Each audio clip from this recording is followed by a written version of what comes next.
And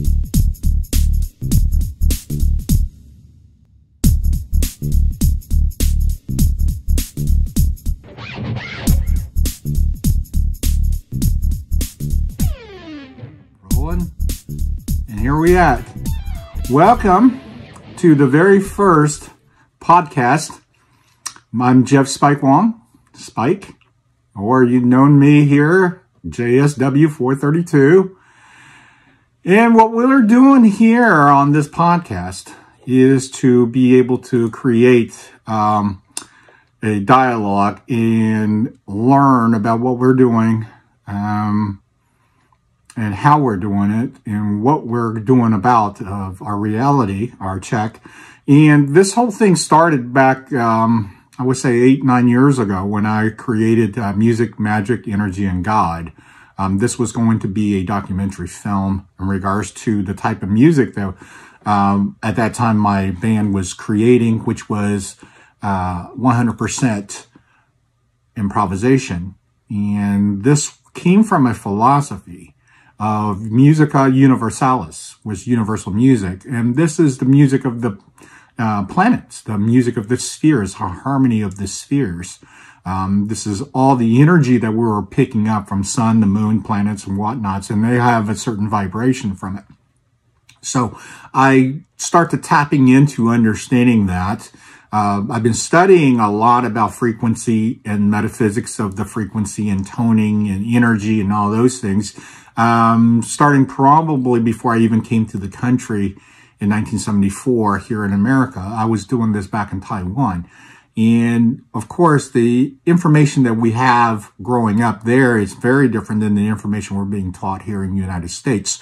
So with that, it started the thinking process in regards to music, magic, energy, and how they all tie into it. Why is there such of a so-called a lack of understanding what energy actually is and what it actually, how it does tie into things such as music, and how does it tie into things as the mystics or the occult, which is the unknown. And then ultimately in religion, spirituality, and God, what is all this ties into to each other, or is it tied into each other at all? So what I've started to do with regards to studying in this direction, I start to find so many things that ties into each other. It took a long time to actually to have a cohesive big picture. And of course, now we're reaching the life of social media, internet, where we have access to so many groups and informations, whether it's be misinformation, truth, or spun into some kind of propaganda. We do have to address everything. We have to look at this in regards to, is this how we as human beings function? Is that our intent? Is that what we are about? How do we maximize our opportunity in our life while we're here in this third dimension or third density? And what is moving forward in the consciousness? What is enlightenment? Why does it teach that in spirituality, which ties into religion, and the major religions all have similar results in regards to the big picture of unconditional love, about unity, and so forth. And yet, if you think about unity, if we did everything under one, all of a sudden we have this one world vision, which a lot of people are against because it talks about an ancient philosophy of weeding others out. So I start to look into, well, what is the so-called the bickering or the division amongst us humans, and why do we have an issue with regards to race or country to country, or divisions of languages and those type of things. So what music, magic, energy, and God topics, we're going to tie all these into it. I do have a Facebook page. Please come visit us at Mmeg 369, the Fibonacci formula. So what we're hoping to do is open dialogues, and you can ask me questions there, or you can go to Twitter, which is Jeff Spike Wong, at Jeff Spike Wong in Twitter. I will answer your questions online here on my podcast. We're creating podcasts because I've come to a recognition that podcast is now a way for us to share information similar to ebooks. If you like audiobooks and you are driving to work and you want to be able to not just listen to mindless condition of so-called, pop radio, which is no longer sharing any kind of new things. I mean, we're still hearing the same songs for the last 40 years on the rotation. It's still the same thing. And it gets really monotonous, and it doesn't enhance our so-called aptitude or our experience as human beings. So I definitely recognize that the need of information and knowledge and education, or at least some kind of information that creates inspiration for you to then go do your research, go do your homework about certain topics, a certain philosophy, certain theology in a certain way that resonates with you.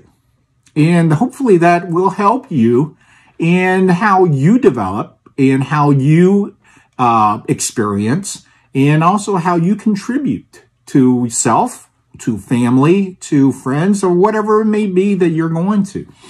So a couple of things that I wanted to touch on going into doing this podcast is that social media is, of course, a part of our life now than not. We can't ignore what the internet has brought us. It wasn't that long ago that literally probably 20, 25 years ago that you had a lot of people going, well, I will never get involved in the internet. I don't need the internet. I don't need emails. I don't need to go online. And you notice that paradigm's totally shifted. Even my mother, who is computer illiterate, is now able to operate devices pretty much like everybody else. And because it comes down to this, that you recognize there is an opportunity in opportunities to learn, opportunities to share, opportunities to just advance in a direction that you normally would not have if you just stay dormant. Now, I grew up, of course, in the time frame where we had broadcast television, and broadcast television basically conditioned our psyche and our paradigm, our belief systems, and the way we operate for decades until the opportunity that came from, I would say, the addition of cable TV, the addition of having more selection. And having more selection doesn't mean that it actually immediately became better. Excuse me. The aspect of having more selection with cable TV also brought in more violence. It brought in more sexuality. It brought in more things that was at one time pretty much kept within family to family or a region to region on how they passed on that information.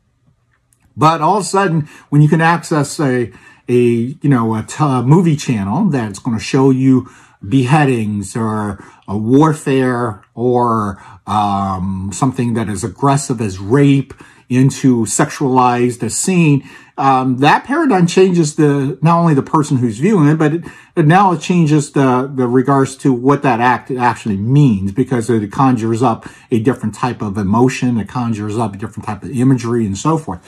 So this is extremely important to understand as human beings, that what we are putting in ourselves in regards to the kind of knowledge and information or things that we see, impression that goes into our data, into our brain, it literally now start to formulate a certain way to approach our reality. And I want to really have a clearer discussion and understanding with this. So what I will probably do in a future podcast, not only we go in specifics, but we will also bring in certain guests that would have their so-called point of views to share. And it is extremely beneficial for us to kind of share knowledge, because one of the things what we do in social media, let's just take Facebook, for instance, which we are pretty much active on a daily basis today, where Facebook 20 years ago, You know, it was like, you know, I don't want to do that. I don't need that. I don't need to be associating with people that I don't know and so forth. Where today, a lot of people actually have formulated opinions, met friends, and develop relationships from starting with common interests and common threads and common inspirations in those points. And one of the things that I've definitely have noticed coming from social media, like such as Facebook, is that people will actually relate this to a very emotional, I would say, a very emotional tie in regards to question and response to it. And when I say emotional tie to question and response, literally means that if you posted something that affects me to wanting to contribute to make a point, and I then make a point on a response, and then somebody vetoes or somebody who goes counterpoint on that response, and that allows me then to feel like, well, I don't need this, and I get my feelings hurt. Okay, so I see quite a bit of that. And what I find that is that the first disturbing aspect of the whole social media that causes this sensation in you as an individual that gets feelings hurt is, how did you end up having this paradigm sharing that the opinions actually changes your decision, where you decide then to invest so much emotional energy that you then take it upon as a personal attack, or you take it upon as a personal disrespect, or you take it upon as that this is actually something that's very serious, that my validation of my opinion is not equal to some of the other people that I've read about. So therefore, I am emotionally going to a negative place. So let's think about this. Let's really understand, why do you allow this type of paradigm to happen? Why do you allow the situation that someone makes a comment, and that comment is something you disagree with? So you decide that you disagree so diligently and so much about it that you make a response and comment to it. And then, of course, other people who don't share the same thing comes back to you. Now, this energy that you're created and the other people created, that has now spun into this negative vortex of energy that affects you now. Now you're going to be upset because you choose to be upset. Let's really understand, is this a contributing factor to you as a whole? Do you actually get so upset that it affects you the way that you make the next decision? The true interaction maybe with human beings, such as family members. Or is this something that's so upsetting that you take it with you and it creates a negative point of view while you're driving, so it has a opportunity to become road rage? Do you then take that personal so-called attack and then wrap yourself in so-called insulated? So therefore, anybody else that comes with an opinion that doesn't seem to be, immediately you recognize it as attack. So therefore, you also then start to alienate yourself away from people who don't agree with you because you feel that you're absolutely right.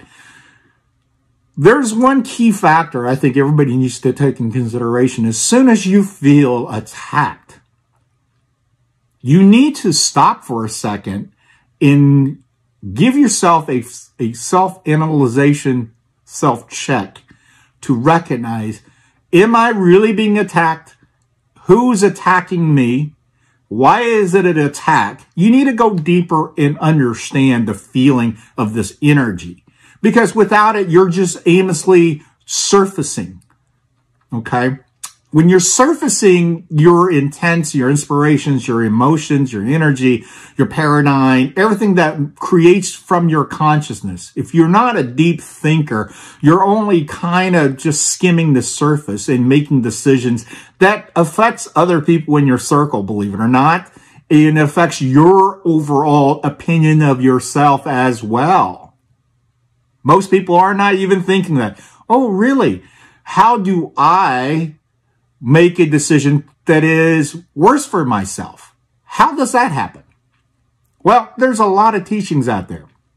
Reality comes from a thought. Thoughts become things. Mike Dooley talks about it. You know, Stephen Covey, Tony Robbins, go on and on and on. Some of these people you would think, well, you know, they're just money grubber, you know, they're so-called self-help coach. They didn't help anybody. Well, you know, if you're going to walk around life and thinking that self-help and personal coaches and all those things are just garbage and you know it all, chances are you're surfacing and you're scanning the surface of your belief system, and that's it. Okay. If you believe you are so in depth with understanding the paradigm of what's all going on, you're not going to get a thing I'm telling you. You're not going to understand a thing that I'm saying. You may hear the words, you may understand the intent of my words, but you're going to immediately discredit it and discalculate it. And now when you're thinking and using that paradigm, what do you think when you make a point and other people think you're not credible? Immediately, it's that same thing. You're going to start thinking, well, of course I'm credible. It's my thought process. It's my consciousness. I have the knowledge. I have the so-called wisdom. Do you? Do you really have the wisdom? What have you studied? How many years have you dedicated to the study of your personal wisdom? What is your results? Let's always look at that, because I'm going to tell you, if you're working in corporate America, everybody always look at this. What is your bottom line? What does your spreadsheet say? What is your so-called P&Ls? What are your, chartings? And what are you gauging your statistics from?